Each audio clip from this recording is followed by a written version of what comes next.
Ji Bismillahirrahmanirrahim. This is Shehzad Dhedhi, and my co-host is here, Imad Uddin Shaikh, who doesn't need any further introduction. So हम दोनों आपके पास LinkedIn पे add हैं. If you have any questions, you can ask on LinkedIn as well as on YouTube.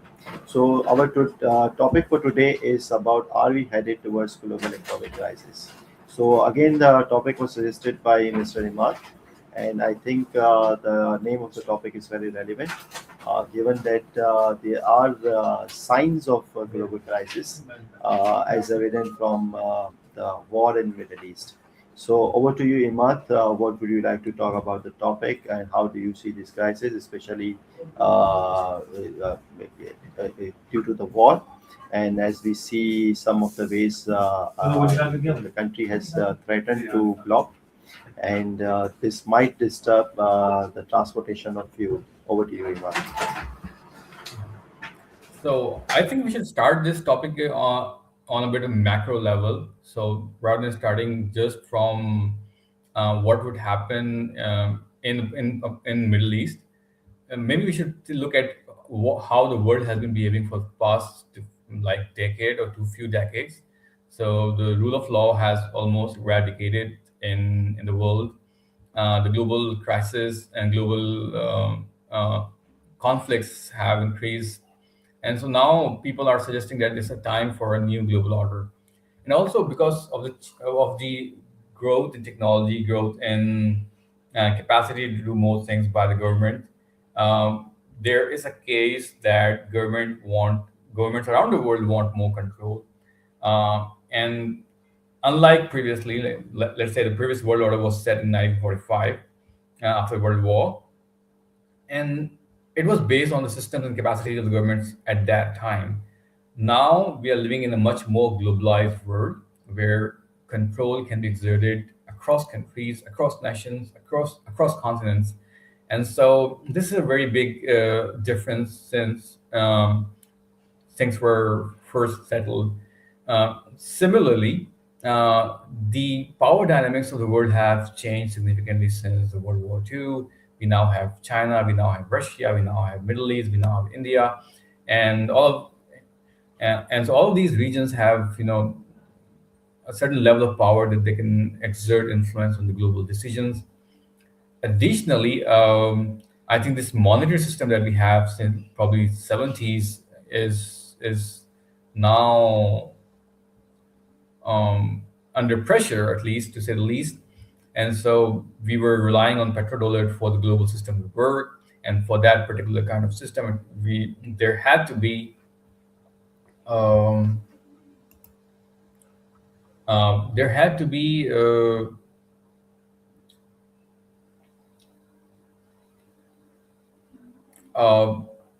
all the sales of the oil had to be in dollars and not in any other currency. But because since the formation of BRICS, now a lot of countries are trading oil in currencies other than dollar. Especially, uh, what was out of the loop was Venezuela and Iran, which were probably the largest producers of oil, and that were not following the the the rules of the game that were set by the global elite. And so it was said by a lot of people that it was a long-standing war. It was coming for both of these countries, Venezuela as well as Iran. Venezuela was weaker, so it collapsed easier. Iran is stronger, so this is where the future of the world will be decided, and who wins, who controls, whose rules work in the future. So if United States fails to impose its own rules on Iran, and Iran continues to supply oil in different countries, then the dollar would continue to weaken, and as a result, American um, capacity to import goods can suffer. And so this is not just a individual risk or regional risk. This is an global risk, and this is what we're talking about, a major pattern here, not just what would happen in the next 2 or 3 months, or 5 or 6 months.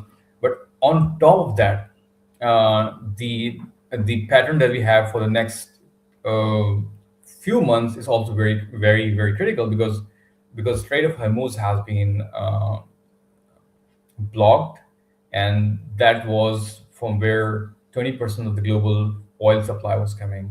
And so after that blockage, people are expecting that um, the oil price is going to rise significantly, even though we already have a significant effect so far. People are expecting it to go over $100 or maybe more per barrel.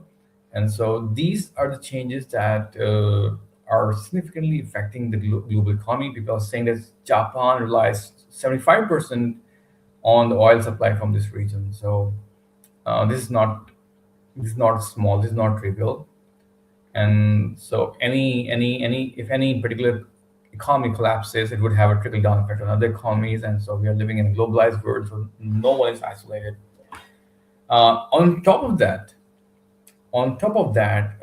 this particular global scenario is not limited to a particular country, and this is the biggest risk. So a lot of experts, including Jeffrey Sachs, including Professor Jiang, which we'll talk about soon, um, they are predicting that this would escalate into a regional war, maybe a world war, which we all should pray and hope should not does not happen. Why would it affect so many countries? First of all, because oil supply from China benefits significantly. Oil supply from Iran significantly benefits China as well as India, and so these people have stake in the game. Uh, but because of this war, significant amount of bases of US in the region would be destroyed. So the strength of the military strength of the United States in the Gulf region would not be as strong after the war as it is right now. So because the power dynamics would shift even significantly, we might expect the political implication of that as well. On top of that, if let's say there happens to be a political turmoil in Iran or in Saudi or in Gulf regions, that would be a very significant risk to not just those regions, but also to the global peace and also to the world economy, because all of the oil is coming from those particular regions. And so if they become a tool for proxy wars for other countries, this may lead to perpetual war. Even though so far what experts are saying is that the war on Iran is limited to missile attacks and air attacks. Not so far. It's a 2 or 3 or 4 weeks plan. But if let's say US does not fulfill its all these state objectives, which are very likely to be achieved in 2 or 3 or 4 weeks, what would happen then? Because so far, US military does not have the capacity or the will to have force on ground, and if that does not happen, they would rely on probably a regional conflict to perpetuate or to hide the incapacity of achieving the objectives, possibly.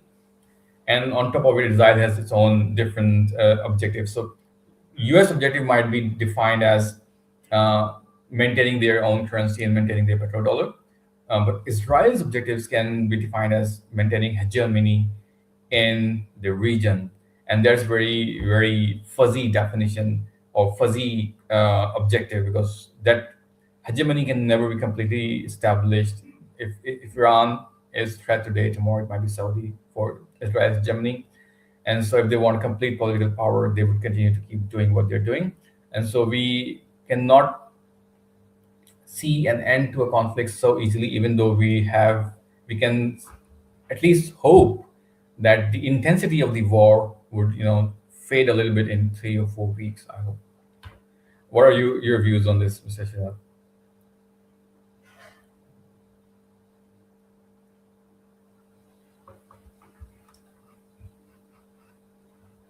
You're mute, I think.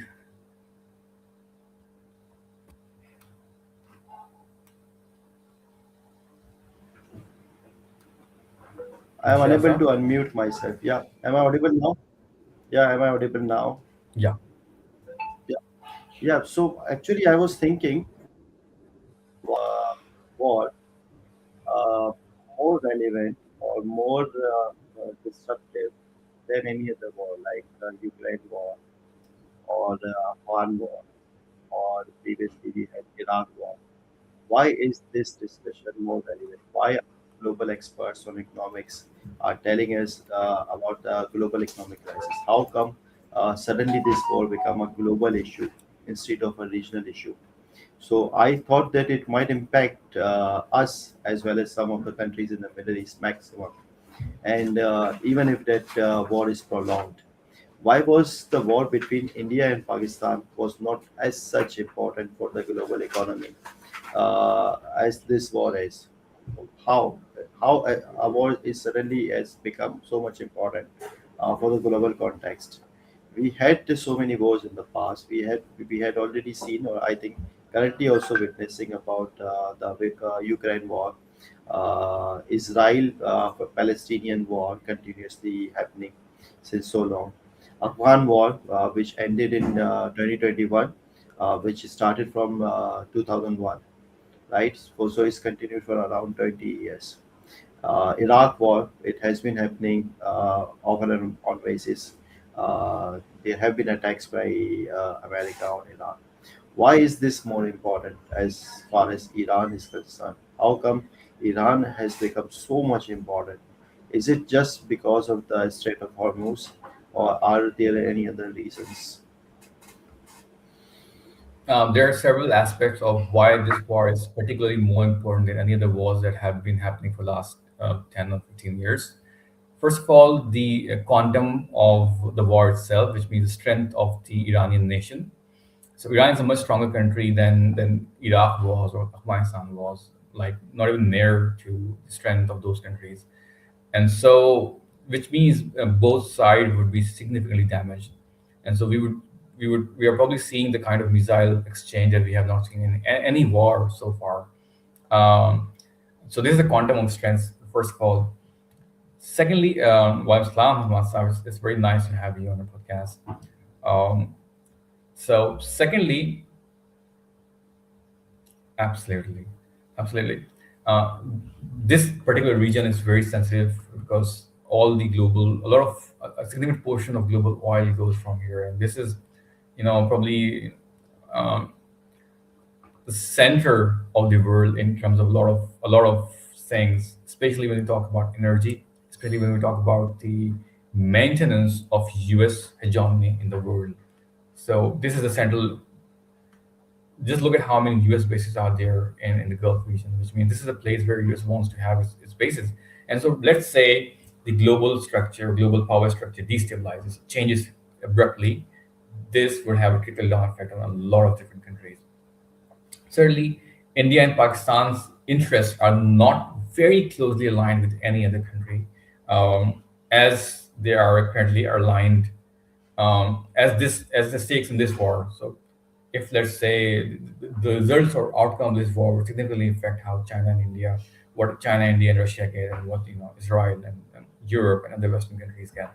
So the outcomes of this war would have a significant effect on global regions, and therefore this is not a normal war between two individual countries. This is a war that is significantly different and significantly different in impact, significantly different in its sensitivity, and significantly different in its immediate effect, which means, aka the Strait of Hormuz, if it's closed, it would have completely massive effect on how the world economy would behave. Okay.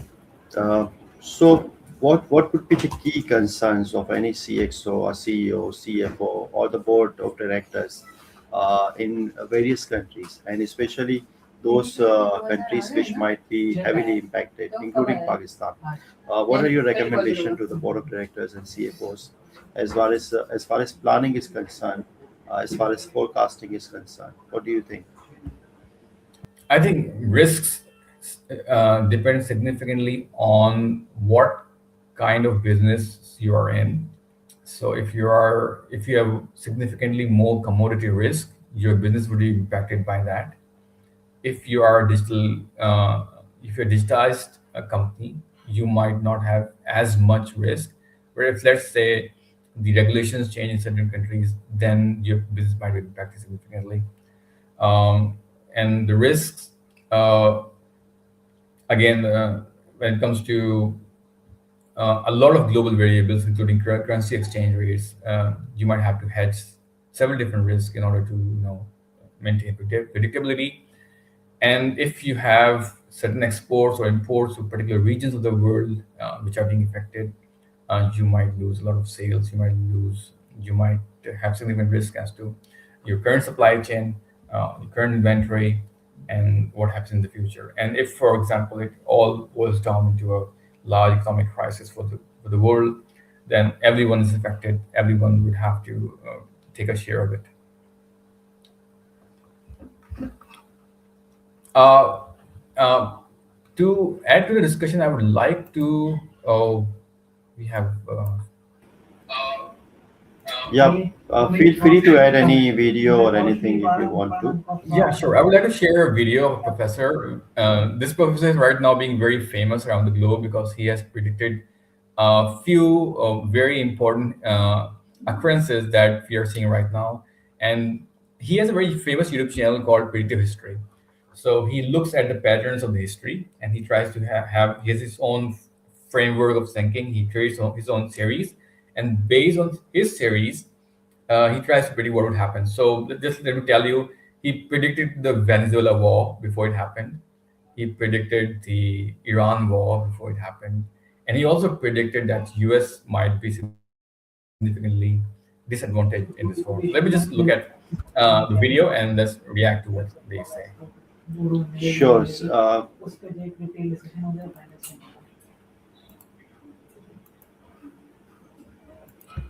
Yeah, All right, can you see my screen? yeah. Perfect.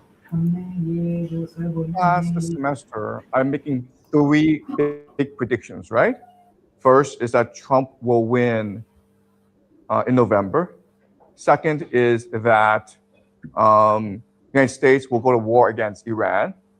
And the third big prediction is that the United States will lose this war, which will forever change the global order. So obviously that last one is the only one that has not yet come to fruition. Is quite a stunning prediction. Do you stand by it, and what have you seen so far that leads you to? So before we continue, let me just also tell you beforehand that one of the admiral of the U.S. Army beforehand told that they do not have the missile stock or the capacity to achieve the stated goals of the war, which is regime change. And so we might see. So this is a weird thing that if you own army people, all of a sudden say that we are not going to win this war. What would the morale be of the political establishment, political, structure, and all the military establishment? Uh, and so,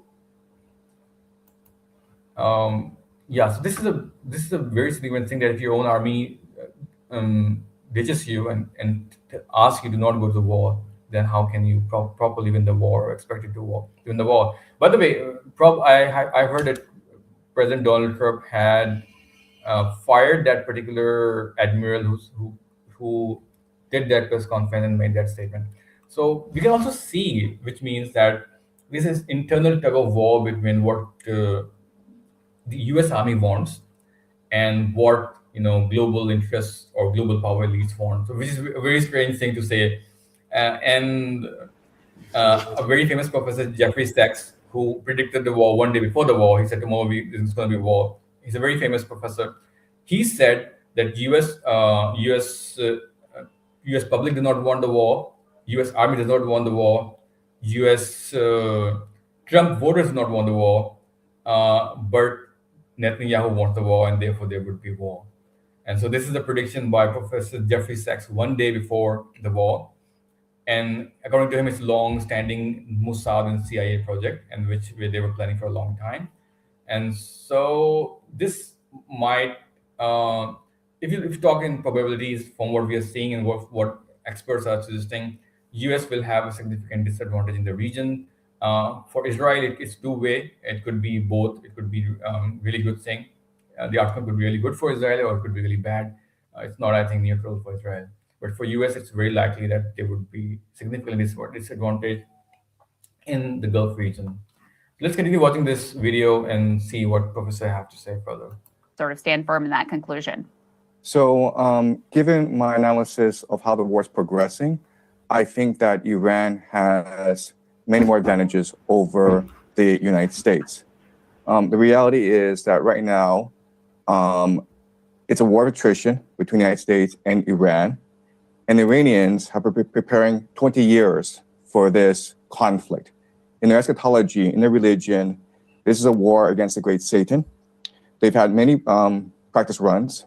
Last June was a 12-day war when the Iranians were able to examine and analyze the strike capacities of both the Israelis and the Americans. And they've had a lot of time, 8 months, to prepare fully for this new attack. They, through their proxies, the Houthis, Hezbollah, Hamas, and the Shia militias, have been able to really grasp the American mentality. And now they have a pretty good strategy of how to weaken and ultimately destroy the American empire. So what the Iranians are doing is they're waging war against the entire global economy. And so they are striking the GCC countries. And not only are they striking GCC countries, American bases, they're going after the critical energy infrastructure of these bases. They blocked off the Strait of Hormuz. And eventually, they will go after the water desalination plants, which is the lifeblood of these nations because they don't have fresh water supply. In fact, the water desalination plants provide 60% of the GCC's water supply. So if a drone, and these drones cost $50,000, if they wiped out a desalination plant in Riyadh, Saudi Arabia, and it's a city of 10 million people, right? They'd be out of water in 2 weeks. In 2 weeks. And right now, the Iranians have de facto closed off the Strait of Hormuz, and the GCC gets 90% of its food from the Strait of Hormuz. So, Shehzad, what do you think about the possibility of the war escalating to an extent that the energy infrastructure and even the water infrastructure would be at stake significantly? So far we have heard that there have been a few attacks on refineries, but there are dubious news that it was not deliberate or something like that. But if, let's say, the energy infrastructure is very properly attacked, or the water infrastructure is attacked, and this would not just be a contained war, I believe, and this is something that we do not want in any scenario. So actually, my first question would be whether there is a quote, everything is fair in love and war. So my question is whether is it correct, if is it real that we can do everything if we are in the state of war? Number one. Number two, Iran is an Islamic country, right? So there have been some criticisms as well on Iran, as why is it attacking our neighboring Muslim countries. So to that, people respond that since their air bases were used against Iran, that's why Iran is attacking those countries. Now, whether Iran attacks on the water salination plants or it blocks or continuously keep it blocked, Strait of Hormuz, who is going to suffer? So which means Iran is going to threaten the world, including Middle East, that they can do this and do this. So actually, they want. So it means that they don't want to continue the war for the longer period of time. That's why they are giving these threatening calls. If there was no threatening call, I think the situation might be different. So I'm actually thinking aloud, and I have a lot of questions. I don't have a proper answers to these questions, but I have a lot of questions.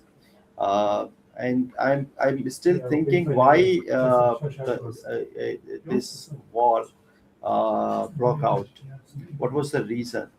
why US involved itself in this war, which should be between Iran and Israel actually, right? So what was the reason USA stepped in? And what is the reason USA used air bases of all the other Muslim countries?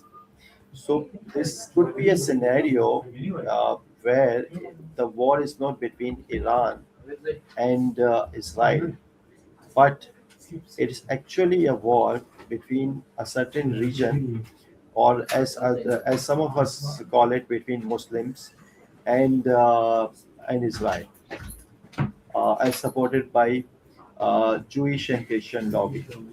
So I don't have answer to that. There are some speculations, and there have been discussions whether it is a war between Iran and Israel, or if it is a war between Muslim countries. And if it is that, if this hypothesis, or if this theory is actually relevant, then the question is why other countries are supporting Israel or USA instead of Iran. I don't have answer to that. So there are a lot of questions actually I have, and the question is, in my childhood, we have been listening to the radio regarding Iraq and Iran war, as well as Kuwait war. So, excuse me. Yeah, so there have been discussions in the past as well regarding these kind of situations, and uh, I would be surprised as why these Middle East wars have been continuing for the last 50 years. Maybe there have been always been some kind of war in this region, and I'm worried about the future generations, as well as future generations of the people in Middle East, whether the wars would be continuing in future as well. What is the future of our kids, whether we are in Middle East or we are in nearby countries? No war has actually taken place in USA itself, right? So USA is involving in various kinds of wars throughout the world, which are not in its own region. Why is that so? So USA is also or is safe from all the wars. I'm not sure whether these kind of 9/11 attacks have actually impacted USA much, and whether that attack was actually from Afghanistan or not. So why is it so that the life of the people in Middle East is always at stake? Why is that? It's not just Gaza or Palestine. Now it is just entire Middle East. So these are my questions. I don't have any answer to that. Do you want to comment on any of these things? Yeah, surely. When the just to mention, so when there's split screen, can we have the full screen from top to bottom, just like we had before? Um, and if you're there, can we see you as well? It would be nice to have the split screen all the time, even if you can mute yourself. Um, because if I see you, I would know that you are here listening to me, and it would be a better experience for myself. Yeah, thank you. And can we have the full screen live? Yeah, that's exactly what we want. Perfect. So yeah, first of all, I don't think that this is a visionary or ideological war from the U.S. perspective. I think for U.S. it's a very practical war. They have certain interest in the region. They have certain interest in the global world order, and a lot of things are slipping from under them. If let's say the BRICS successfully create an alternative currency to US dollars, and US dollar does not have the value, remember United States is not as industrialized as it used to be, like, before 70s, right? And so US is almost completely financialized. US does not have the capacity to export its goods because its dollar is so strong, and China is so cheap. So to be relevant in the world, it has to keep its dollar or currency relevant, because for other countries to earn dollar, they have to earn it. They have to sell their products to earn dollars. For United States, they can simply print it, and this has been good for the United States for a very long time. But in this changing world, now when there are competing powers who can have their own currencies, this can be a significant risk to the United States, because they have been completely relying on their dollar, which has the power as a reserve currency around the world. If it loses that power, the United States would be in a very bad position. And so the United States have to find a way to maintain their currency as a world reserve currency, and they have to find a way to make sure that their power balance does not shift significantly to affect their economies and their decision-making rights. And so for US, I think it's a very practical war. For Israel, I think it's a completely different story. It's really an ideological war. Right now, the government in Israel is a far-right government, far right government. It's a genocidal state, and they are trying to. They have expansionary mentality, as far as you can see. They're expanding into West Bank. They're expanding into Gaza. They have probably taken some territories from Syria as well. And so to maintain their strength, to maintain their rogue behavior, they need absolute power in the region. And to that, there are certain risks or certain hindrances, and Iran is one of them. So for Iran, it's not a war against between Muslims and Christians or Jews. For Iran, it's a war for their survival, for their own stability, for their own to survive or to keep the system running. And so if this war tries to change their regime, their own identity, their own system, their own So government, if then this would remain. war, if this war is about the survival of Iran, if Iran thinks like that, does Israel also think like that? That if it is the survival of Israel, or if there are any actually hidden agendas behind this war?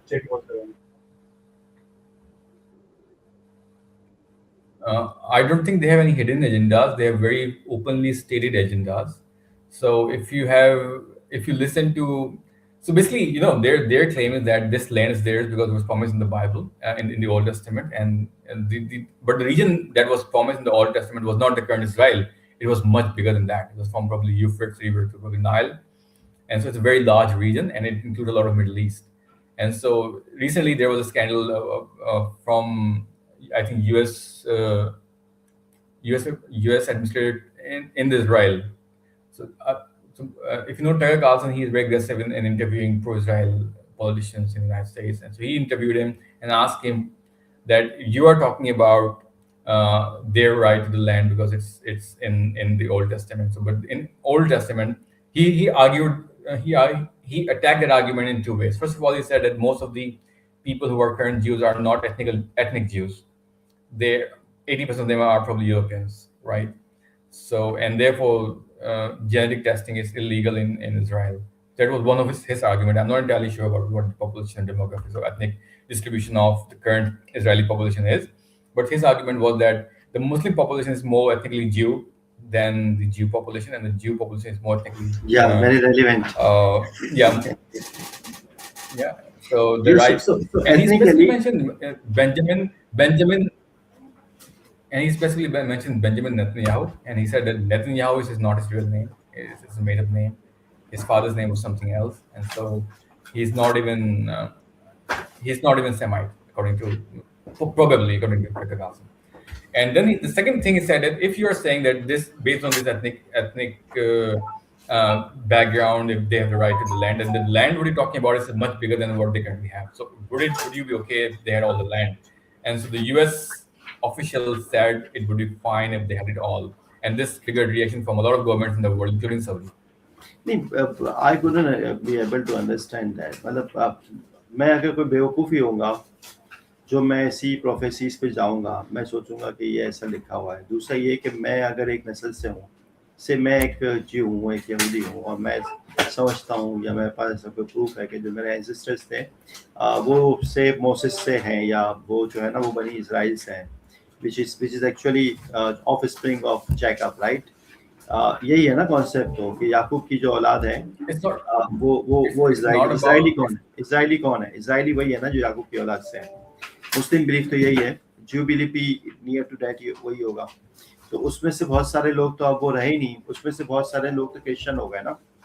After Jesus Christ, a lot of Israelis, Bani Israel, accepted Christianity, right? वो तो Christian हो गए, majority और Christian I believe. और फिर बहुत सारे जो थे वो क्रिश्चियन से, यहूदी से वो मुसलमान हो गए।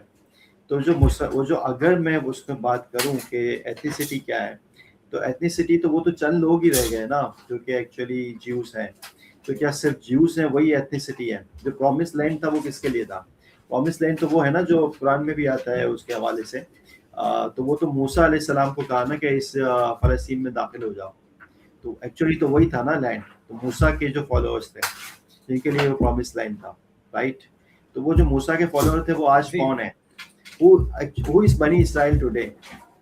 क्या वो बनी इसराइल जो है वो क्या सिर्फ ज्यूज हैं, या वो क्रिश्चियंस भी हैं, या वो मुस्लिम्स भी हैं? तो वो तो पूरा सीन ही चेंज हो गया। तो वो कुछ चंद लोग हैं, वो क्या इतने मतलब बेवकूफ हैं एक तरह से, जो समझते हैं कि यार ये प्रॉमिस लैंड था और अब जो रह गए ज्यूज सिर्फ उनके लिए है, और ये जो है ना वो ग्रेटर इसराइल हमें चाहिए। What is rubbish. I don't believe. ये थ्योरीज है ना एक्चुअली, तो सारे मुस्लिम की भी इसी this तरह is की not a. थ्योरीज होती है। मुस्लिम की भी थ्योरीज होती है, और आई थिंक जूरिश की भी थ्योरीज ही है। आपका क्या टेक है इसके ऊपर? I think this is not a theory, and this is not a prophecy. This is purely a political argument. And when we talk about politics, it's very relevant in current day politics in the United States and even in the European countries. So when people argue that what they are doing they are creating an apartheid state, they are doing injustices, the only resort their politicians have to comfort their own audience is to say that they had the promised land and therefore we should protect it. It has nothing to do with what religion says. It has nothing to do with prophecy. It has nothing to do with being a theory. It's all about politics, and this is how they satisfy their political, So what I understand demands. that is all about acquiring more power, right? Politics for what? Politics दो चीजों के लिए होती है। एक economics के लिए होती है, यानी मनी, ठीक है, या दूसरा होती है पावर के लिए। अच्छा, एक मेरा छोटा सा सवाल है, what is more important, money and assets और पावर? छोटा सा सवाल, rapid fire. Power, power. So power. Which means जो आज जो पॉलिटिक्स हो रही है इज ऑल अबाउट कि हु इज मोर पावरफुल, या दूसरे अल्फाज में मैं कहूँ इन उर्दू, कौन बड़ा चौधरी है, राइट? सो इसराइल को ये शौक है इस वक्त कि उतनी सारी जो भी डेवलपमेंट हुई और इकोनॉमिक डेवलपमेंट हुई ना इसराइल में, आज भी मुझे लगता है कि जो दुनिया में जो सबसे ज्यादा रिसर्च होती है उनमें से एक कंट्री इसराइल है, राइट? आपकी जितनी भी एआई डेवलपमेंट है, one of the countries Israel जहाँ पे एआई की डेवलपमेंट है, एजुकेशन में बहुत सारी चीजों में देखें वो आगे निकल गए हैं। इकोनॉमिक्स की बात करें, टेक्नोलॉजी की बात करें, आज जो मैं दुनिया भर में इवन यूएस में भी जो बेस्ट स्कॉलर्स मिलते हैं, जो सबसे ज्यादा नोबेल प्राइज विनर्स मिलते हैं, वो जूइश होते हैं। कहीं ना कहीं वो जो है ना, या तो जूइश होते हैं या कहीं ना कहीं वो इसराइल से या उनके एंसेस्टर्स होते हैं। तो एक वो वाली पावर तो है उनके पास as far as economics concern. So now अब प्रॉब्लम ये है कि क्या वो ये चाहते हैं कि मिडिल ईस्ट में भी वो सबसे बड़ी पावर, तो अब उनके लिए तो कोई भी कंट्री है जो कि अदर देन देम है, या इंक्लूडिंग पैलेस्टीन हो या दूसरी अरब कंट्रीज हो, लेबनान हो या ईरान हो या और दूसरी कंट्रीज हैं, तो वो तो फिर सभी उसके दुश्मन हो गए ना। इसमें सूनर और लेटर बाकी तमाम कंट्रीज भी सफर करेंगी, वो इस जंग का पार्ट बनेगी, यस और नो? सो विच मीन्स कि अभी ऐसी क्या चीज है जो बाकी मिडिल ईस्ट की कंट्रीज हैं वो रियलाइज नहीं कर रही, जो कि ईरान ने रियलाइज कर लिया, या पाकिस्तानियों को सब पता होता है। तो क्या जो पाकिस्तानियों को थ्योरीज जो आप बता रहे हैं, जिसपे इतने अरसे से हम पता नहीं कब से बातें कर रहे हैं, क्या वो सऊदी अरब को नहीं पता? क्या वो यूएई को नहीं पता? क्या वो कतर को नहीं पता?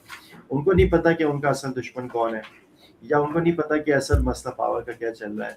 वो क्यों इसराइल का साथ दे रहे होते हैं? ये इस पे आपका क्या टेक है?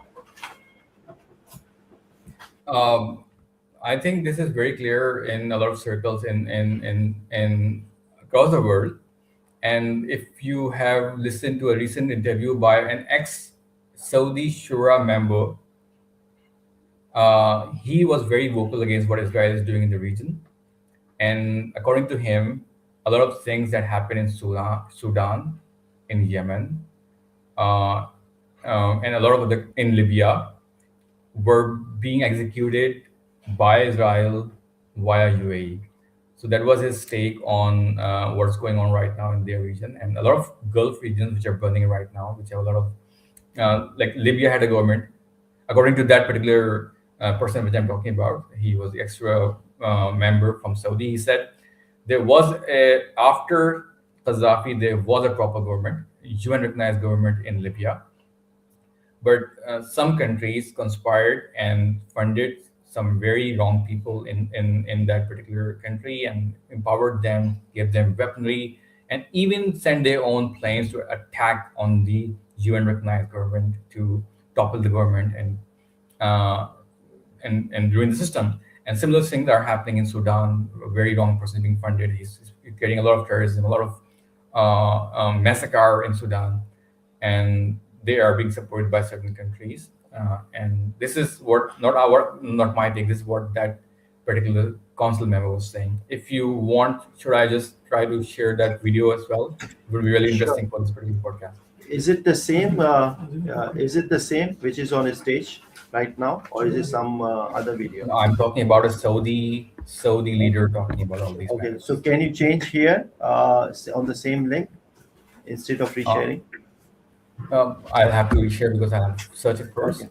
and then. Sure sure sure carry on so right now फिर जब तक आप ये शेयर करते हैं तो मेरा एक ये सवाल है जो कि किसी हद तक आपने आंसर किया है, लेकिन मैं अभी भी सोच रहा हूँ कि मैं अपने कुछ शॉर्ट टर्म बेनिफिट्स के लिए इसराइल को सपोर्ट करता हूँ। तो एक तो ये चीज़ हो गई ना। अच्छा, ये कभी भी हमेशा कंटिन्यूइंग होती है। मिडिल ईस्ट में वॉर बचपन से चलती आ रही है और हमेशा से मुझे एक ये चीज़ नहीं समझ आती कि जब भी यूएस में प्रॉब्लम होता है, डॉलर के क्राइसिस होते हैं, हमेशा कोई ना कोई जंग छेड़ता है यूएस से या जंग छिड़ जाती है और यूएस जो है ना किसी तरह से उसका बेनिफिशियरी होकर निकल आता है।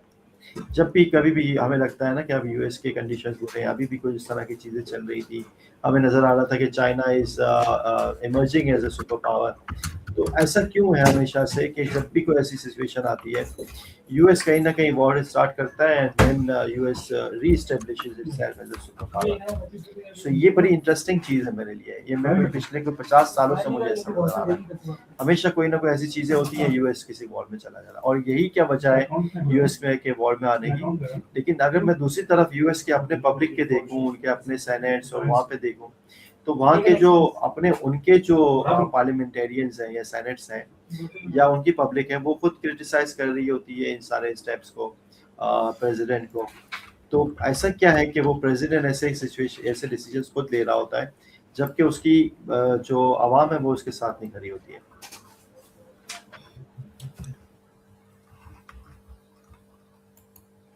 To answer that, we'll have to go a bit deeper into some conspiracy theories, but it's not no longer a theory because uh, recently we had a very huge scandal of Epstein files being released, right? And so recently, a new interview came to surface, which was 3 hours long of Jeffrey Epstein, and so he explained how one of his friends, Rockefeller, created a triage commission. So normally people would call them Illuminati or secret societies. That's what he's calling a triage commission. And he said it has three kind of people: people in power, people who are strong politicians, and people with money. And the reason to create that commission was that the political system is very unstable. People only come for 4 years in the United States and they go away. And so that particular commission was not only limited to US, it probably spanned three continents, he said, right? And so that's where people used to sit and make all the decisions of how the world would be run. And that's the world we live in. This is all the conspiracy flavor have been taken out of it, and now we can see the real picture. And so you can see the person saying himself that this is how the world works. There are such commissions, there are such groups of people who decide above and over the government, because governments are run by people. People are stupid according to them. The government policy system is very unstable because every 4 years you cannot change the policy. You don't have to. You need to have. Let's say I'm a very strong businessman. I'm a multi-billion-dollar. I need consistency in policies. I would need some people. I would befriend some people. I would need some platform where I can converse my concerns with people, and I can rely on their decisions and rely on what they would say, because I want predictability of the future. So this is how world works apparently. And I've also found a video. If you want, if you don't mind, Yeah, I please, probably please, think this please is the share. one. Please So share. it's a short of 1.5 minutes, and it's long of 1 hour and 44 minutes. Which one would you want? The shorter one, or any extract if you want to Oh, share. of course. You can just bring us there, whatever you want to share. Yeah. Yeah. Have you shared? Give me a second. Yes. So the title of the video is Abu Dhabi is Israel's Trojan horse. Okay. There's the title of Interesting. the video. Interesting. Our president will start a war with Iran because he has absolutely no ability to negotiate. We sought repeatedly to make a deal, but Iran refused, and we can't take it anymore. Trump didn't justify a war with Iran on the grounds of Excuse me, I think this was a glitch here. With all respect to Abu Dhabi is a small district of Riyadh. The Emirates and the Israelis are now very, very close allies. How does Saudi Arabia see that alliance? What is to Saudi Arabia of that specific alliance? What we have been watching Abu Dhabi doing in many Arab countries, and certainly in Yemen, is an implementation of this strategy. They were really, as I call them, the Trojan horse of the Israeli ambitions. So you were saying that why Saudi doesn't know, why the Gulf countries do not know. I think the people in government all over the world, especially in the Gulf region, are very aware of what's going on. So let's continue this video. Yep. Let me continue. Toppling down of Gaddafi. Libya at the time needed unity, needed reconstruction, needed peace. And the Abu Dhabi entity went there to destroy all these ambitions. They supported Haftar, who was a separatist, who had no legal or even moral justification to do what he did. But they threw their weight behind him, supported him financially, militarily, and they even sent their jets to bomb the legitimate government that was recognized by the UN and by the entire world. And then they moved to all the other countries. They went to Sudan, they went to Yemen, they went to Somalia. Yeah. And so this is very interesting, that because we now have access to a lot of powerful people around the globe, we can have their take on all the different issues. And so things are, we don't have to keep wondering. We can now simply listen from people who are directly in contact with these people or with the real matters, and we can gain access, gain insights from them, and eventually form our own worldview of how the world is looking right now. We don't need to rely on conspiracy theories or just wondering what's happening. But I'm surprised, to say the least, as to how many of these conspiracy predictions or conspiracy theories had some grounding in reality as well. So I was surprised to learn that. Yeah, I got it. But if I am UAE or if I am any Middle Eastern Muslim country, why would I support Israel in doing so? Which means I see my own short-term benefits, right? And No, again, I think. yeah. Please carry on. No, you carry on, please. I think for UAE, it's not about short-term benefits. I think UAE's long-term benefits are very strongly aligned with Israel. It's the same. The same stands for India. How? Please support your argument. What kind of conflict would there be between the economic interests of UAE and Israel? You suggest me. So, which means it is not about Greater Israel, right? It is not about Jew versus Muslim, right? It's only about a country's specific situation. If any country has oil, then USA has interest on that country, right? If a country does not have any oil or any assets, then US has no interest to attack on that country, is it? See, if a country has promised or has decided to be your supporter forever, why would that country not be your friend? I'm just asking. So if we talk about Saudi, Saudi has its own. Let's talk about Saudi now, for example.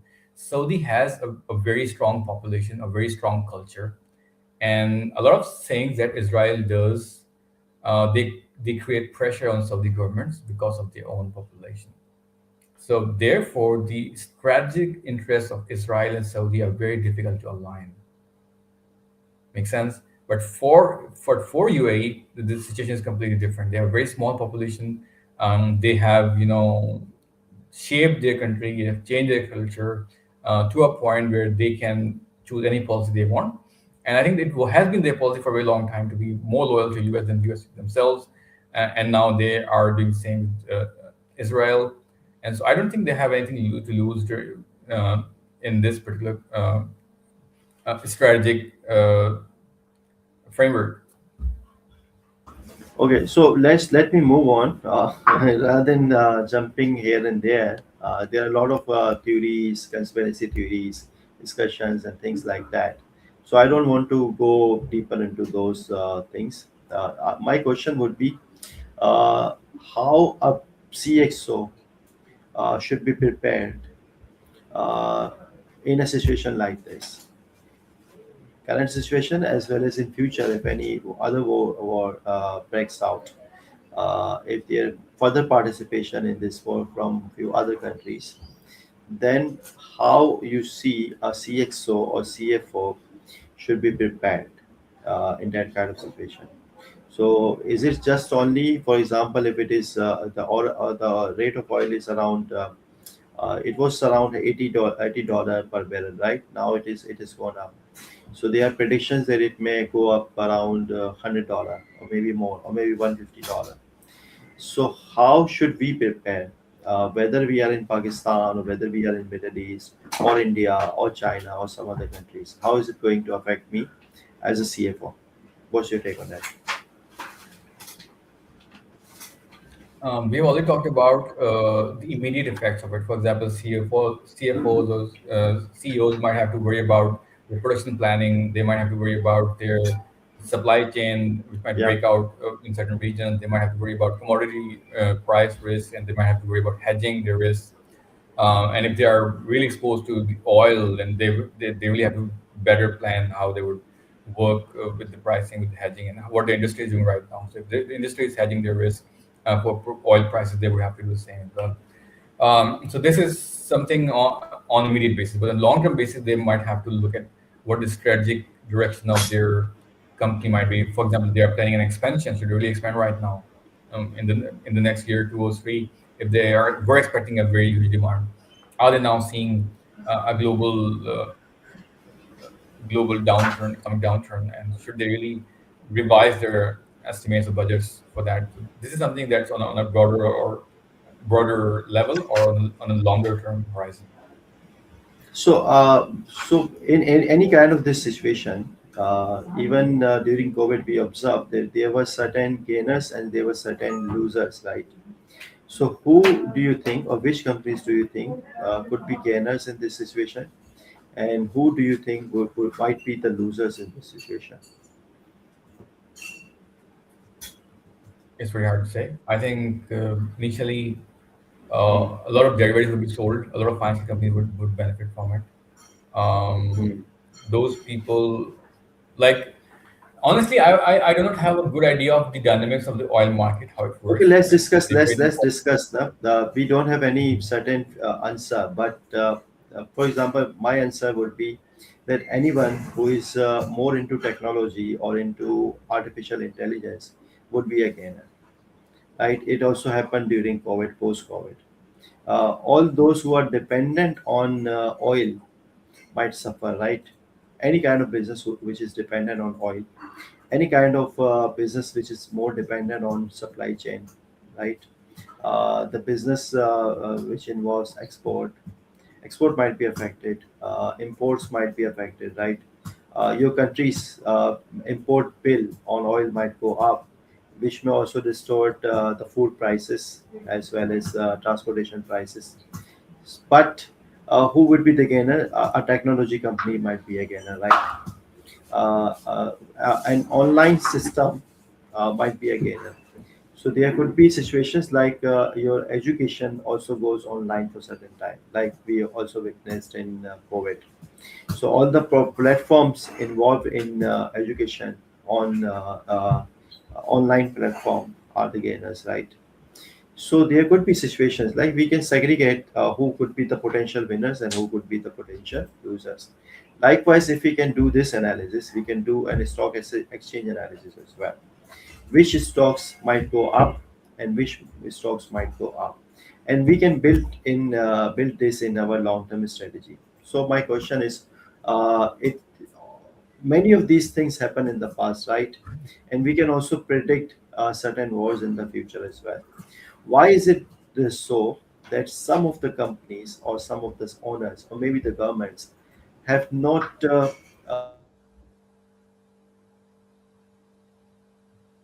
or AI-based business, and why we are more into brick and mortar or old style businesses so far? Your comments. Uh, I'm sorry, I lost you for a minute. Can you please repeat your question? जी जी, मैं आपसे ये कह रहा था कि ऐसे situations जो हैं वो बार बार हमने देखी हैं और आज शायद आइंदा भी देखते रहेंगे, और हमें पता है कि इस तरह की सिचुएशन में हमेशा गेनर्स कौन होते हैं और लूजर्स कौन होते हैं, most likely winners and most likely losers, right? So जहां हम देखते हैं हमारे अपनी कंट्री में भी, हमारी अपनी कंट्री की पॉलिसीज भी, और इवन जो बिजनेसमैन है, ऐसा क्यों नहीं हो रहा कि हम उसको देखें कि वो एआई बिजनेस की तरफ, टेक्नोलॉजी के बिजनेस की तरफ ज़्यादा मूव करें instead of brick and motor business, जो कि डिपेंडेंट होता है इस तरह की चीज़ों पे, ऑयल पे या इस तरह के नेचुरल बिजनेस पे.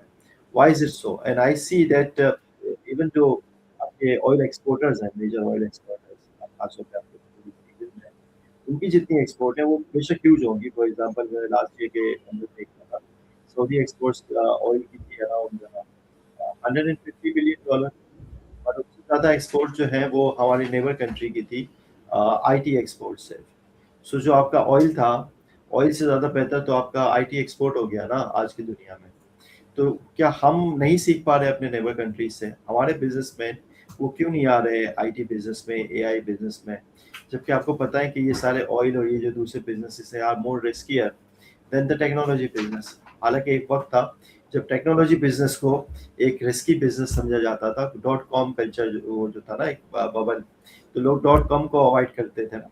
तो ऐसा क्यों है कि आज लोग नहीं आ रहे एआई बेस्ड बिजनेस से, टेक्नोलॉजी बिजनेस, अगर मैं इमर्जिंग मार्केट्स की बात करूं including Pakistan? Well, a lot of people say that right now AI is also in bubble, so we do not know what to predict from that. And especially when we talk about AI's bubble, we're talking about larger companies such as OpenAI, Grok, and everything, and especially the chip making companies like Nvidia, which has now probably crossed $5 trillion in market cap. So this is crazy amount of growth नहीं in तो ये what अभी AI तक is doing. Bubble And कैसे है? even मुझे समझ में नहीं आ रहा कि जब इतने अरसे से हम देख रहे हैं, .com भी एक बबल कहा जाता था ना, तो वो आज देख लेना आपकी फॉर्च्यून 500 सारी तो चेंज हो गई. मुझे समझ में नहीं आ रहा अभी भी बबल है.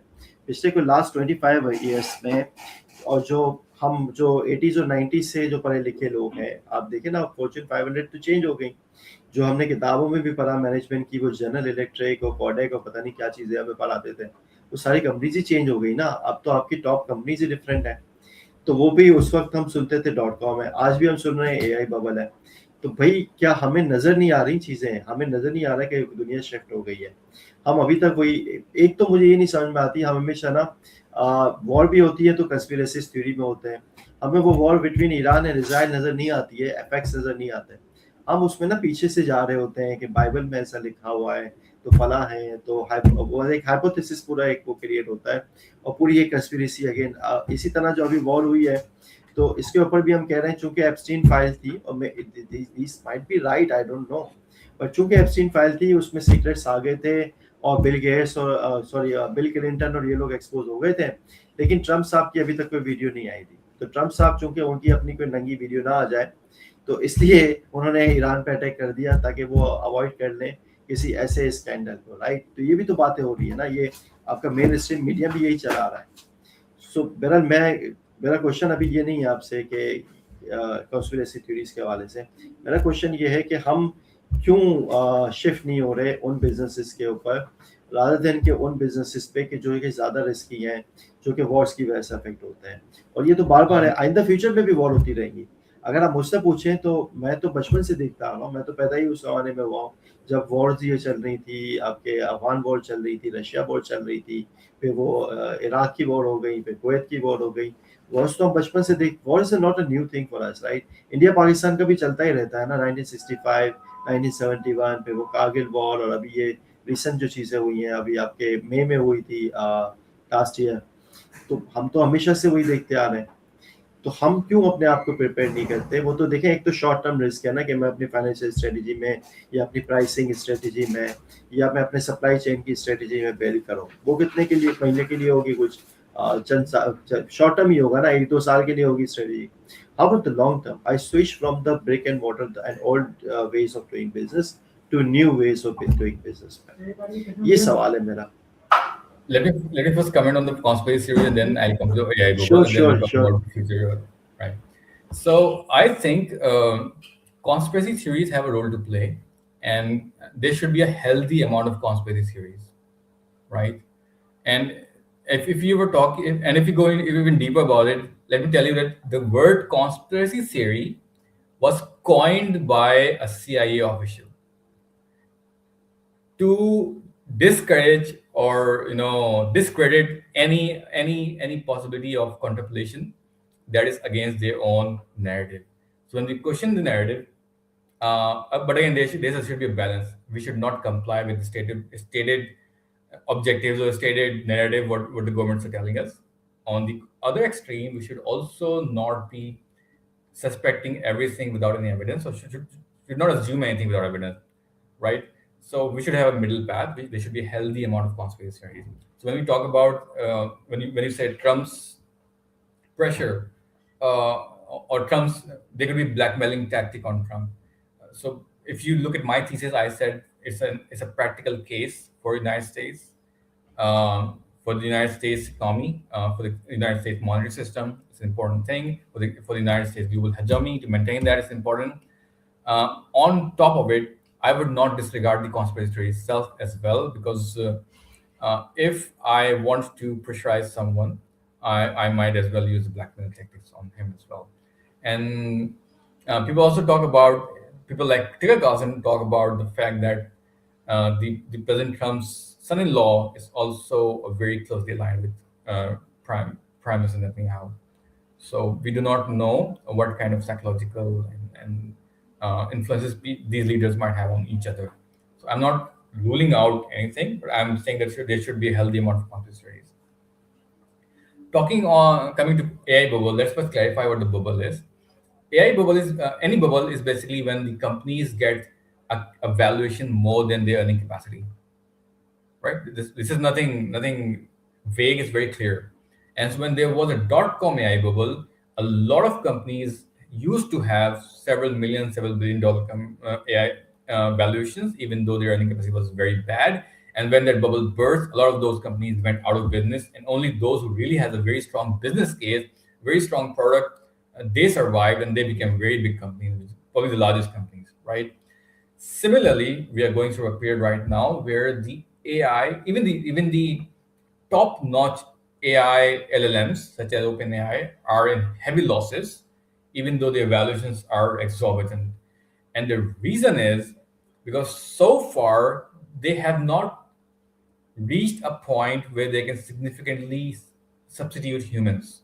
And so what they're offering is at a very cheap price. And whatever the price they are charging is not adequate to cover their expenses, to cover their capital expenditure, but they have to keep incurring that expenditure to keep improving to make sure that they reach a point where they can substantially impact the way the work is done around the world. And so right now, they are in kind of a trouble. And imagine the demand of chip companies is also primarily due to these AI companies, which are themselves not making money, but they are paying these chip companies to buy these chips, expensive chips, and that's what made Nvidia a $5 billion company. So there are risks of a significant decline in their values. And there is very strong risk of a lot of AI companies going in, which have very strong valuations, going bankrupt. But because a lot of investors are very generous about investing in AI because they're expecting something to happen, but eventually a lot of these companies we will see will fail, and a lot of these companies will survive and grow bigger.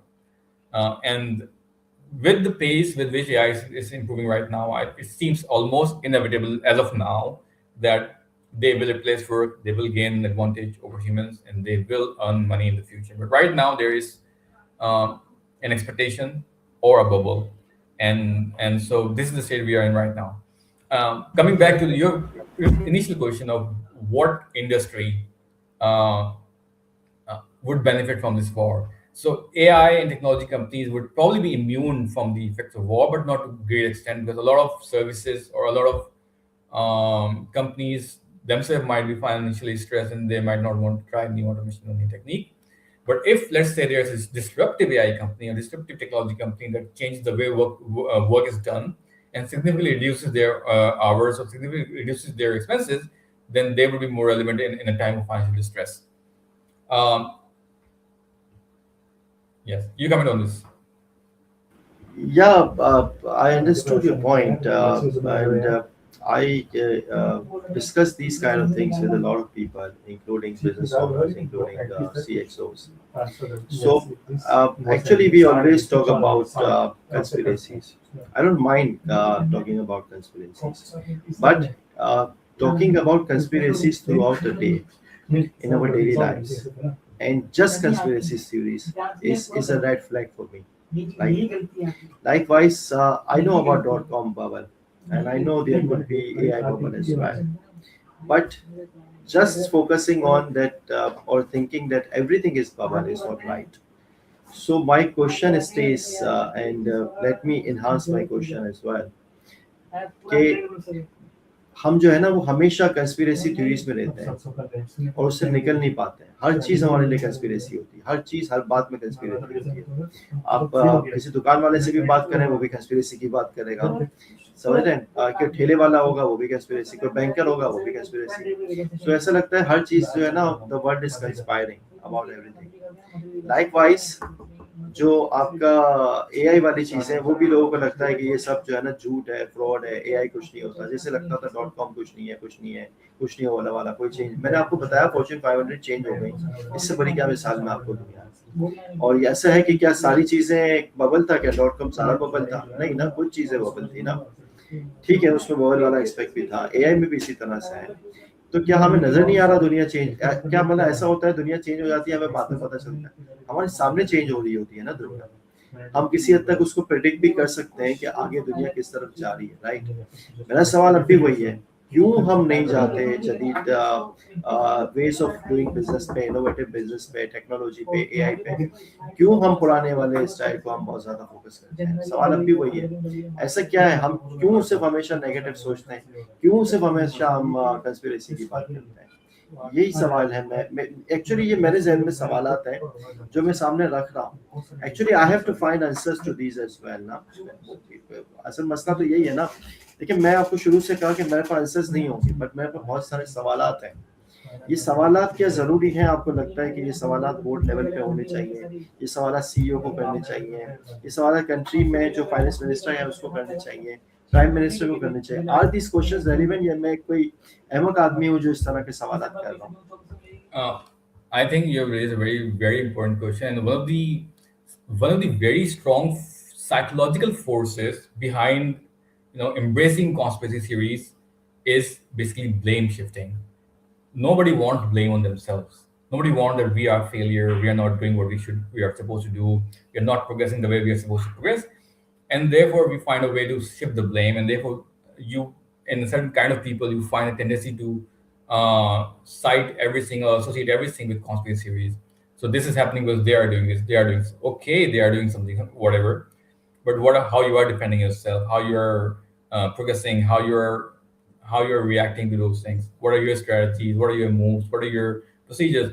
And so this very strong psychological tendency to shift the blame on someone else is, I think, what causes people to dwell in conspiracy theories, and no matter what we want, a lot of people would stay like that. A lot of people would want to shift the blames. I'm sorry, I forgot your second question. नहीं, मैं वही सवाल है कि हम जो है ना हमेशा जो नेगेटिव या दूसरों की जो चीज़ें होती है ना, ये बबल्स हैं, कंस्पिरेसीज हैं, मुझे प्रॉब्लम नहीं है कि हम कंस्पिरेसी थ्योरी पे भी बात करें या बबल्स को भी सोचें, लेकिन हर वक्त हर बंदा, मैं लिटरली आपको बता रहा हूँ, ऑफिस में हो या कहीं पे भी हो, हर बंदे के जहन में सिर्फ और सिर्फ कंस्पिरेसी थ्योरी होती है। आप समझ रहे हैं मेरी बात को? तो इस ये माइंडसेट से मैं कैसे निकलूं? हमें हर चीज में ना नेगेटिव साइड ही नजर आती है, आप समझ रहे हैं? पॉजिटिव साइड नहीं देख पाते आप। हम ये नहीं सोचते कि हमें भी उस पर कोई स्टेप लेना चाहिए। ऐसा लग रहा है कि जैसे हम खुद उस दुनिया में रहते नहीं है, उस दुनिया को ना जैसे हम बाहर से देख रहे हैं और सिर्फ वो एक कहानी पढ़ रहे हैं और कहानी में कंस्पिरेसी स्टोरीज है। हम ये नहीं समझ रहे कि वो हमारी अपनी दुनिया। आपको बात समझ में आ रही है? हम दुनिया की कहानी पैसे लेते हैं जैसे वो सिर्फ कहानियां हैं और उसके अंदर कंस्पिरेसी थ्योरीज हैं। तो मैं खुद भी तो पार्ट हूँ ना उस दुनिया का। खास तौर पे मैं पाकिस्तानी माइंडसेट की बात कर रहा हूँ। मैं भी शायद Pakistani mindset is not just in Pakistan ना, शायद सेम माइंडसेट इंडिया में भी है, शायद same mindset humans are the same around the world. I think humans are the same around the world. Exactly. शायद हम में कुछ ज्यादा वो प्रॉब्लम है मे बी, जिसकी वजह से देखें ना कुछ और कंट्रीज हैं जो तरक्की कर रही हैं, including India. Because we have more blame to shift, and therefore, exactly. And let me also connect with one more thing. Why we have more? Why people have blame shifting mentality? Because they have low agency. You know what agency is? The ability to do something on my own. Okay. The ability to do something on my own without being told to do something, thinking something, planning something, and doing it and making it a reality. That is called agency. If I have low agency, I would have a high blame shifting mentality, and then I will dwell more on conspiracy theories. And because I have low agency, I would be more. I will not be proactive. I will be reactive. And therefore, I would go into that vicious cycle. Which you're talking about. As CXOs, we should think proactively as to what the direction of my company should be, of my business should be, and what should the strategic decision that I should take now to be in a more comfortable situation in the future. अच्छा, एक सवाल आया है। हाँ, if you allow me, मैं एक दो सवालात लेता हूँ। आमिर बशीर साहब हैं। अक्सर आमिर साहब, सबसे पहले तो आपका बहुत शुक्रिया। मैंने देखा है हमारे जब भी कोई शोज, कोई इवेंट्स होते हैं या इवेंट पोस्ट होती है ना, तो आप काफ़ी पॉजिटिवली इंगेज करते हैं। Thank you for that. तो आमिर बशीर साहब लिंक्डइन पे हमारे एक बहुत स्ट्रॉन्ग कनेक्शन है। उनका दो सवाल पूछे इन्होंने। पहला सवाल पूछा, how do you see UAE after this crisis. मैं दूसरा सवाल भी साथ ही स्क्रीन पे ले लेता हूँ, इसी से रिलेटेड है। वो है, how do you see gulf region after this crisis. So जैसे ही ये क्राइसिस इनके जहन में है कि जैसे ही क्राइसिस खत्म होगा, आफ्टर के क्राइसिस का मतलब तो यही है, तो आप कैसे देखते हैं गल्फ रीजन को? Imad, over to you. I would pray that this crisis does not result in any civil war in the Gulf region. This does not result in any civil war in Iran. This does not result in any toppling of government in any country in the region, because that would be disastrous for the region, and that would be disastrous for all of us. And so let's hope and pray that the governments remain intact, the Gulf region does not engage into the war, and the governments, because unlike Iran, the governments in the Gulf region are easier to topple. So if, for example, there's a type of war between different global powers and they want to topple the government, that would be easier in the Gulf region, and we should hope and pray that it doesn't happen and it remains disengaged from the entire crisis.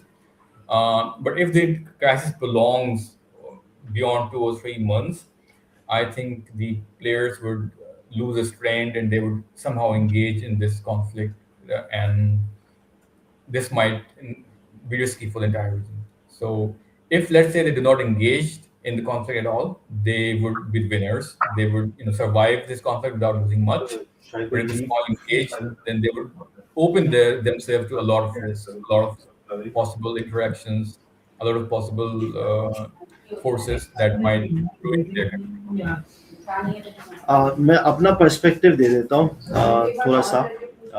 Though I am not an expert on war or on this geopolitical situation, but मेरा ये मानना है कि जितनी जंग आपकी बढ़ेगी, दूर पकड़ेगी, जितना इसमें मज़ीद इजाफा होगा और तेल डलेगा, उतना ही ज़्यादा बुरा होगा गल्फ रीजन के लिए भी और दूसरी कंट्रीज़ के ऊपर भी जो कि उस गल्फ रीजन पे कहीं ना कहीं से डायरेक्टली या इनडायरेक्टली लिंक्ड है या कनेक्टेड है।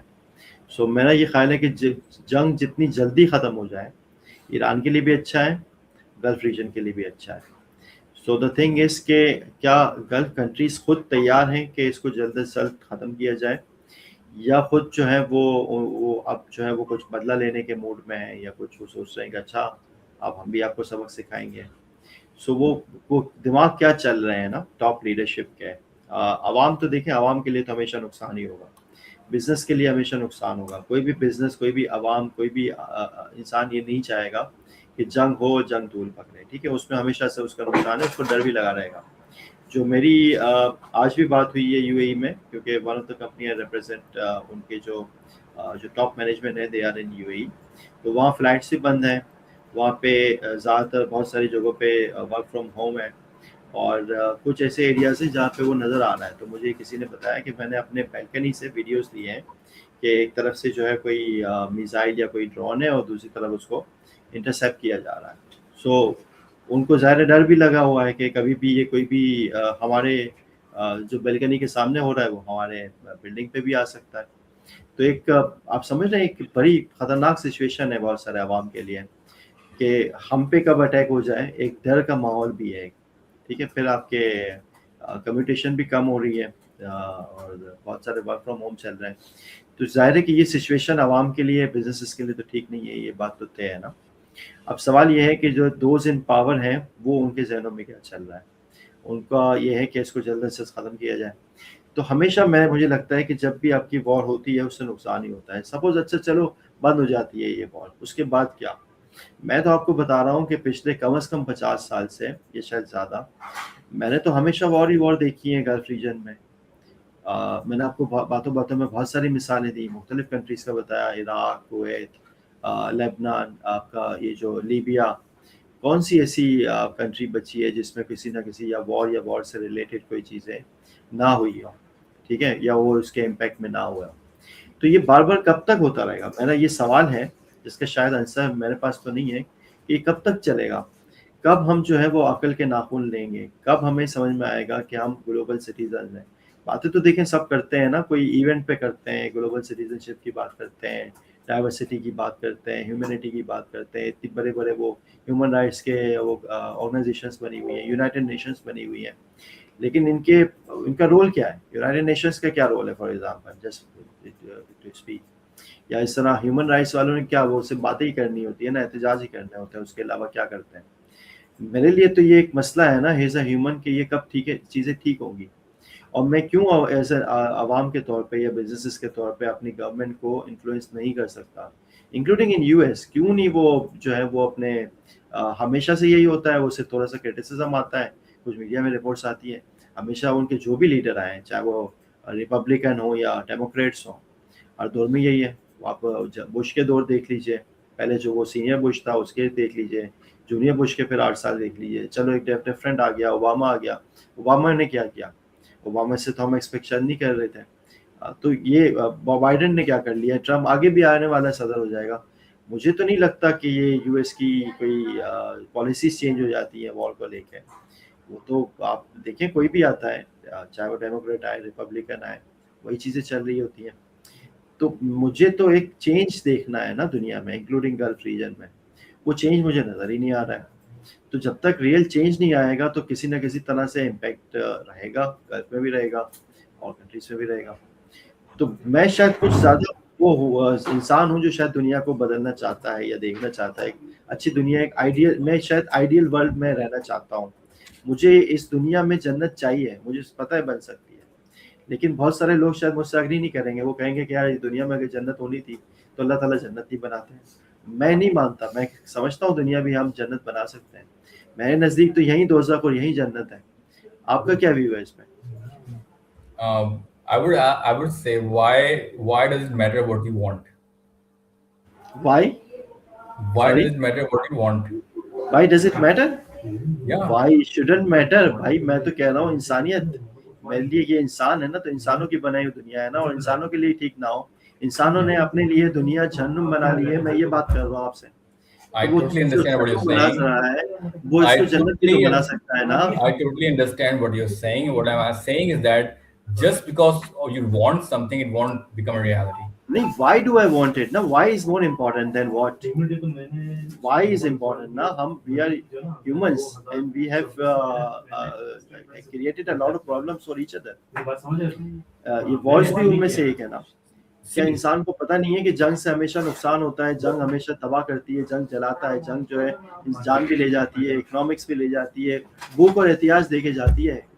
सॉरी, मुझे एक वो वर्ड्स याद आ गई फ्रॉम साहिल लुधियानवी, जंग तो खुद एक मसला है, जंग क्या मसले का हल देगी, आग और खून आज उगलेगी, भूख और एहतियाज कल देगी। इसलिए शरीफ इंसानों, जंग टलती रहे तो बेहतर है, आप और हम सभी के आंगन में शमा जलती रहे तो बेहतर है।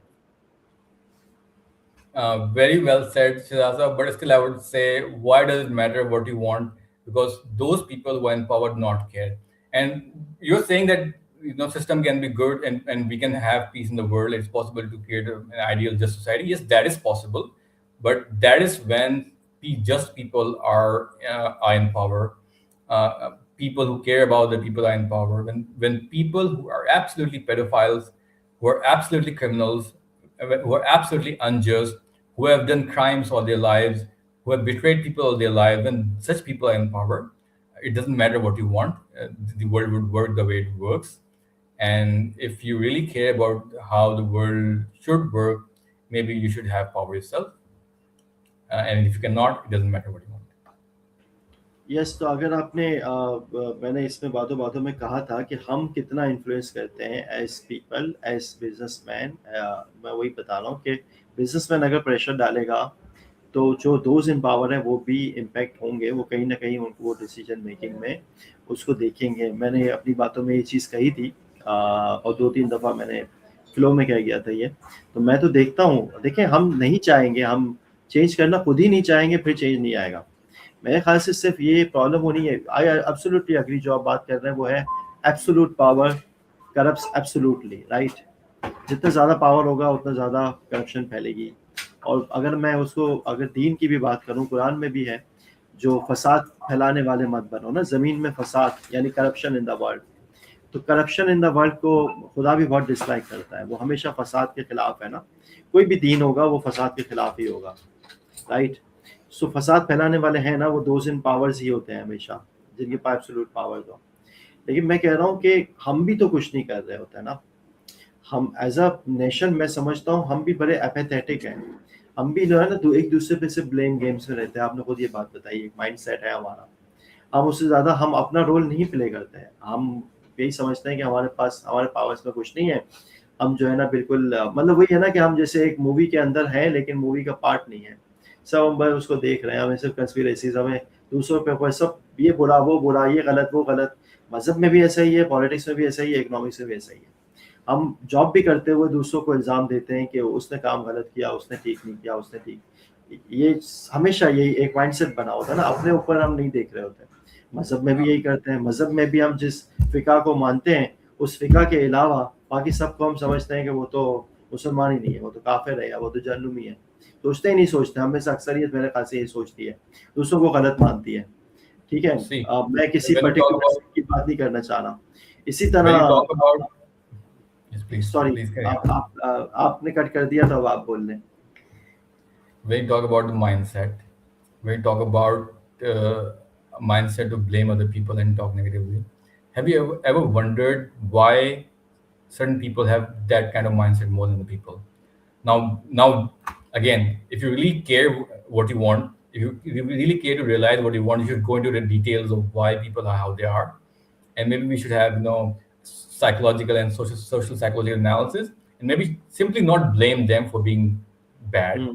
Maybe we should figure out why they are bad. And no, I'm not blaming them. 20 years. Actually, these are my questions. It's very easy to constantly talk negatively about the people. Actually, these are my questions, and actually, I am that person. Actually, ना, मैं खुद भी तो शामिल हूँ ना। मैं actually सवालात पूछ रहा हूँ, ये मैं एक सवालात पुट ऑन कर रहा हूँ जो एक्चुअली मैं अपने आप से पूछता हूँ। आज स्क्रीन पे आए हैं तो मैं स्क्रीन पे ये सवालात पूछ रहा हूँ, मैं ऑलमोस्ट रोज ही डेली बेसिस पे अपने आप से ये सवालात पूछ रहा होता हूँ। ये मौका नहीं मिलता ना कि हम इस पे बात करें, इस पे क्वेश्चन पूछे जाएं, इस टॉपिक पे तो हम वैसे ही बात नहीं करते हैं। थैंक्स टू यू जो आपने प्रपोज किया, अदरवाइज मैं शायद इस टॉपिक पे बात नहीं करता।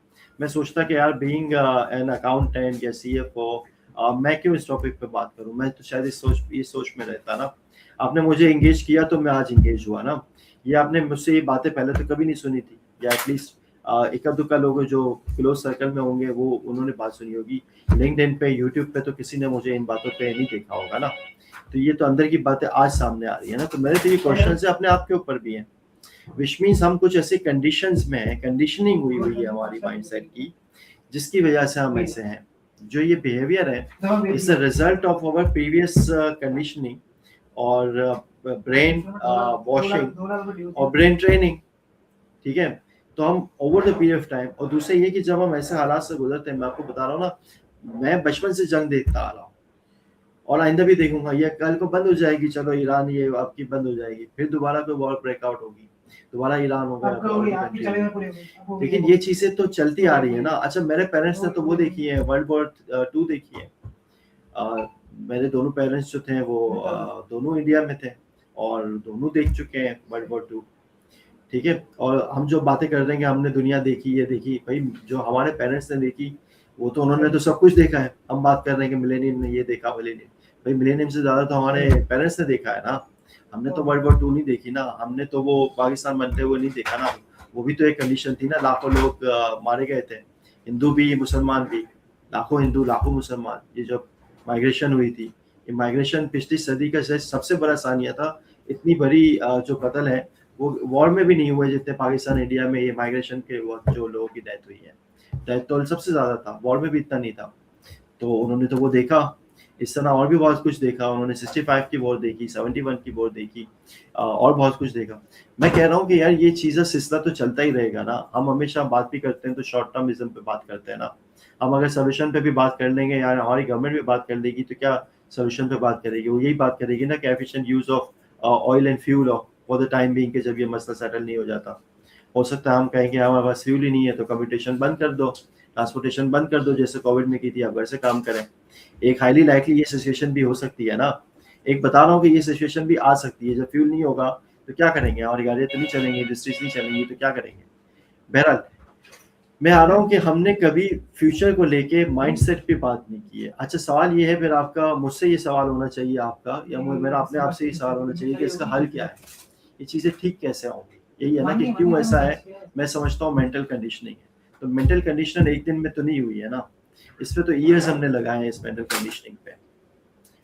ये अगेन मेरा एक अपने ऊपर से सवाल भी है जिसका मैं सोच रहा हूँ possible answers. This is not the absolute right answer I am giving, ये थॉट प्रोसेस मैं आपको एक्सप्लेन कर रहा हूँ। तो अगर ये मेरी कोई mental conditioning over the period of years हुई है, तो इसको ठीक करने के लिए भी मुझे एक लॉन्ग टर्म एक strategy, long term planning, long term education, may be this kind of ये जैसे हम टॉक कर रहे हैं, ये भी ज़रूरी है मेरे हिसाब से। क्योंकि जब हम सोचेंगे और कलेक्टिवली सोचेंगे, मेरे हिसाब से एक बहुत ज़रूरी चीज़ हम सब में है कि हम हर डिसीजन, हर बात से पहले भी क्रिटिकल थिंकिंग को ले आए। What I miss in my behavior as well as in society's behavior is missing critical thinking. Sorry, मैं यहाँ पे स्टॉप करूँगा, आपका व्यू आ जाए, then I can add on further. Absolutely, thank you so much. I just wanted to make you note that you're talking about critical thinking, and I want to talk about it offline sometime, right? And secondly, your point was very valid about conditioning. And I think there have been some researches in certain villages in Africa where there used to be a lot of violence. And because of that constant violence, their creativity had gone down, their fear had gone up, they were pretty much hopeless. And let me also give you another example. There has also been an experiment on some monkeys. And so in that particular setting, there was a room where 4 or 5 monkeys were inside the room. And inside the room was a ladder. And above the ladder was a bunch of bananas, right? A monkey could go and have a banana. But every time a monkey would go, cold water would shower over all the monkeys. So one monkey tried, and the cold water showered, and he had to come back. Another monkey tried cold water shower and had to come back. Another monkey tried, and so it happened 3 or 4 times. After that, monkeys stopped trying to get bananas. Right? Even though they were in their reach, they stopped trying to get the bananas. And after that, every time a monkey would go up, every time a monkey would move up, other monkeys would beat him down. And so eventually, what the researchers did was they started changing monkeys. They took one monkey out of the room and replaced it with a new monkey. So the new monkey had never seen the water coming down. But when the new monkey tried to go up, other monkeys beat him and bring it down, bring him back again. And so eventually, gradually, the researchers changed all the monkeys, and at the end of the day, all the monkeys in the room were new monkeys who had never seen the water showering down. And every time that those monkeys tried to go up, the other monkeys beat them and brought them down, even though there was no water coming in. So even though the water has ceased to come, they have been mentally conditioned to think that they can never reach the bananas. And that's how conditioning happens. That's how strong conditioning is. And if you look at the third world countries, the conditioning is very strong because every time we see a person succeeding who has been breaking the laws or breaching or violating rules, you start to build certainly start to build a belief, a very strong belief that to be successful or to go up the ladder, you have to break the rules, you have to violate the laws. And so once that kind of conditioning gets into the mind, sits deep into the mind, it's very hard to break out of that conditioning. And so and imagine a society where people who break the law eventually get punished, and so they cannot even think of breaking the law because they would be punished. So this is how important conditioning is, because it completely changes your belief system, what you believe would make you succeed, and how you should behave, and how you should not behave. And I don't think this is a coincidence that the world we live in is so unjust. I think there's a power structure from top to bottom. So there are global elite who are corrupt, which makes them the individual national elites corrupt, and those national elites are corrupt, which make the lower people corrupt. And so I think the corruption comes top to bottom because the power of the force of pressure from top is easier to exert, and it's very hard to push the pressure back up because people are conditioned, people are hopeless, people are fearful, and so it's very hard to stimulate a positive change that goes up to the top rather than coming from the top to the bottom. But eventually, whenever that change would happen, it would happen that way. Yes spot on conditioning की ही actually बात है ना, लेकिन उसको हमें कभी ना कभी तो ठीक करना पड़ेगा ना. But you are spot on कि जैसे फॉर एग्जांपल आपकी पनिशमेंट है. अब हमारे यहाँ कोई भी शख्स अपनी, अगर वो अमीर आदमी है और अपनी लैंड क्रूजर से वो किसी को उड़ा दे, इंसानी जाने ले ले वो, तो वो हमें पता है कि वो निकल जाता है. हमारा लीगल सिस्टम उसको सपोर्ट करता है, वो कुछ पैसे देता है, इवन उनको भी दे देता है जो मजलूम के जो लवाइकीन होते हैं, जो मकतूलीन हैं, उनके जो लवाइकीन हैं, उनको भी पैसे दे दिए, तो वो तो निकल जाता है ना. अब ये चीज़ें हम बार बार देख रहे हैं, तो हमारी मेंटल कंडीशन हो गई ना कि अगर आपके पास पैसा है, पावर है, तो आप कुछ भी कर सकते हैं. तो ये आपने एक थिंकिंग डाल दी ना लोगों के जहनों में, और ये थिंकिंग आपके सिस्टम ने डाली है. तो जो बंदा जो उससे नहीं भी गुजरा, उसके जहन में भी कहीं ना कहीं है कि एस्केप मौजूद है. तो जो अमीर बाप की जो बिगड़ी हुई औलाद है, उसको फिर वो केयरलेस हो जाती है, वो शराब के नशे में गाड़ियाँ चलाती है, ठीक है, और उनको पता है कि वहाँ पे कुछ भी हो जाए, कोई पूछने वाला है नहीं, और कुछ हो भी गया तो हमें एस्केप मिल जाएगा. ऐसे बहुत सारे हमें जो सुप्रीम कोर्ट के या हाई कोर्ट के जजेस हैं, उनके बच्चों के भी हमें वाक़यात देखने को मिले ना. ये बार आती रहती है इस तरह की चीज़ है. लेकिन लाइकवाइज अगर किसी गरीब का कोई बच्चा गटर में गिर जाता है तो उसका कोई पुरसान हाल नहीं होता, ये भी हमें पता है. तो ये अगेन ये भी तो कंडीशनिंग है ना. तो कमिंग टू द वॉर्स में भी तो कंडीशनिंग है ना, कि बार उसी टाइप की वॉर्स होती हैं, उसी टाइप की चीज़ें होती हैं. हमें पता चलता है कि ईरान है, वो कहाँ उसके पास इतने पावर्स या उतनी चीज़ें हैं ना. वो एटॉमिक पावर है, मैंने तो नहीं कहा, वो अमेरिका भी पता है, सबको पता है, तो उसके पास है ही नहीं एटॉमिक टेक्नोलॉजी, उसी पे अटैक होता है. नॉर्थ कोरिया पे क्यों नहीं करते? नॉर्थ कोरिया के पास तो है एटॉमिक टेक्नोलॉजी, लेकिन वहाँ पे ऑयल भी नहीं है और वहाँ पे एटॉमिक टेक्नोलॉजी भी नहीं है. कोई बंदा वो तो इंतजार में है कि कोई आओ हमसे लड़े. वो उसके बेचारे तो मीम बनते हैं. जो उसका जो लीडर है नॉर्थ कोरिया का, आपने भी देखे होंगे वो तो इंतजार में यार कि कोई दुनिया में कोई तो हो जो हमें चैलेंज करे, हम तो जंग के लिए तैयार बैठे हैं, कोई हमसे जंग करता ही नहीं है। तो ये भी तो सिचुएशन है ना। तो अगेन ये भी तो मेंटल कंडीशनिंग ही है ना, आप समझ रहे हैं। इसी तरह ये जो चीजें हैं जिसमें जिसमें आपने की बात, ये जो थ्योरीज होती हैं, कंस्पिरेसी थ्योरीज क्या मैं और आप क्रिएट करते हैं क्या? ये कहाँ से आती है कंस्पिरेसी थ्योरीज? ये भी तो कहीं मेन स्ट्रीम मीडिया से ही आती है ना। तो इसका मतलब हमारे जहनों में वो कंस्पिरेसी थ्योरी मीडिया दे रहा है ना। जो पावरफुल मीडिया होगा वो हमारे पास ज्यादा एक्सेस में होगा, राइट। इसका मतलब है कि जो हमारी और आपकी सोच है, इवन जो हम जो वेबिनार में आज जो बातें कर रहे हैं, वो कहीं ना कहीं हम भी किसी मेंटल कंडीशन में हैं। जो हमने जो बातें सुनी, देखी, आपने वीडियोस देखे, मैंने देखे, सुने, कहीं ना कहीं वो चीजें हमने अपना हमारी सोच में भी आ गई ना। तो हम भी किसी ना किसी तरह से बायस्ड हैं, फॉर्चुनेटली और अनफॉर्चुनेटली, आई डोंट नो। ये एक सवाल है एक्चुअली जो मैं आपको बता रहा हूँ कि कहीं ना कहीं हम भी मेंटल कंडीशन के शिकार हैं। हम भी कहीं ना कहीं पॉजिटिवली या नेगेटिवली इन्फ्लुएंस्ड हैं। हमारे जहनों में भी वो कंस्पिरेसी थ्योरीज हैं, ये कहीं ना कहीं से आई हैं मेन स्ट्रीम मीडिया से। उसमें एक वो मेंटल कंडीशनिंग भी शामिल है जो हमें मदरसों या स्कूल में मिली है बचपन में। जैसे फॉर एग्जांपल स्कूल में हमें टीचर, एटलीस्ट मेरे टीचर तो मना करते थे सवाल करने से, रोकते थे सवाल करने से। अच्छा आपको पता है मैं कुरान शरीफ पढ़ता था तो मुझे टीचर्स कहते थे कि बेटा खुद से कुरान नहीं पढ़ो, बहक जाओगे। तो जो मुझे सुनाया गया, मुझे बाद में दोस्त भी कहते थे यार तुम कैसे आदमी हो, तुम कुरान पढ़ते हो, कुरान कैसे पढ़ सकते हैं यार, कुरान कोई हमारे पढ़ने के लिए है, कुरान पढ़ोगे तो बहक जाओगे, ये बातें करते थे।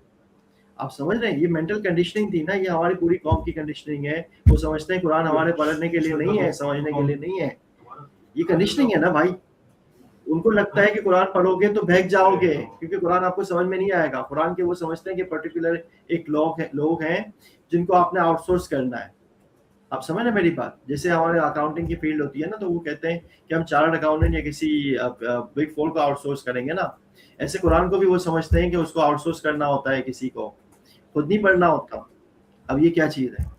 खैर ये इस टॉपिक पे मैं मजीद बात करूंगा। मैं चाहूंगा कि हम आगे के भी जो हमारे सेशंस में हमने 1.5 घंटे से भी ज़्यादा लगा दिया है, हालांकि हमारा टारगेट 1 घंटे का था। तो ये कुछ ओपन क्वेश्चंस के साथ जाते हैं। जरूरत तो नहीं है कि हम if you allow me, just let me comment for मैं डेफिनेटली आ रहा था, मैं आपको अलाउ करूंगा, मैं क्लोज नहीं करने वाला। तो मैं आपके फाइनल व्यूज लूंगा और मैं चाहूंगा कि इसको आइंदा भी हम कंटिन्यू करें। बट मेरे पास बहुत सारे सवाल आते हैं, मेरे पास जवाब नहीं है unfortunately. So when we talk about mental conditioning, this is not the only risk that we have. And of course everyone is. The last thing a fish sees is water. The last thing a fish notices is water, right? So because and this is not just about society's mental conditioning. A lot of people, what you believe and a lot of things, how you feel it is encoded in you because how you were brought up in your childhood by your parents. So our upbringing from our parents also shape our thinking pattern, thinking more. For example, let me give you a very simple example. In our household, the value of getting higher marks was very, very, very high. So if you get higher marks, you're a good person. If you don't get high marks, you're a bad child, right? And so the value associated with academic excellence was so much that it's hard for my mind to comprehend that academic excellence is not the end all and be all of being a good student or a good person as a young person. So the value, let's say your parents were very strict or were very serious on certain matters, health matters, and were very lenient on some other matters, and some other household were very careless about health issues, and so for them the value of health or health related precautions is very low. So this value judgments come from how your parents behave in your childhood. So no one can be completely free from conditioning in any way. Coming back to your question of independently interpreting in your scripture, right? So when we talk about independently interpreting the scripture, it's a two-edged sword. First of all, if you not independently interpret it, there's a risk that people would keep fooling you all your life. On the other hand, the other risk is that if you purely rely on your own interpretations, there's a huge risk that you have a very bad critical thinking, you have a very bad knowledge of what things are, and you keep making very you keep jumping to wrong conclusions. So it's very important that you do read the knowledge, the scripture, but you also be very cautious about jumping to conclusions. And that's where I would like to end it. Yeah, thank you very much. I would love to have another session on skepticism, being is skeptical, and being too skeptical, or being not skeptical. You got the point. So actually, being accountants, we are too skeptical, and that is actually a problem and a risk.